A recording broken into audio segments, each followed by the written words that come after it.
kwa mujibu wa masharti ya kanuni ya 177(1) ya kanuni za kudumu za Bunge za mwaka 2025. Kwa kuwa ibara ya 84(1)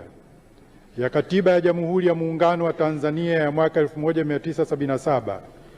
inaweka masharti ya uwepo wa Spika na kwamba atachaguliwa na wabunge kutoka miongoni mwa watu ambao ni wabunge au mtu mwenye sifa za kuwa mbunge. Na kwa kuwa Bunge la 13 la Jamhuri ya Muungano linakusudia kumchagua Spika wa Bunge kwa mujibu wa kanuni ya 9 ya kanuni za kudumu za Bunge, na kwa kuwa miongoni mwa wagombea wa nafasi ya uspika sio wabunge, na ili washiriki katika uchaguzi huo waweze kuingia bungeni kwa madhumuni ya kushiriki uchaguzi wa spika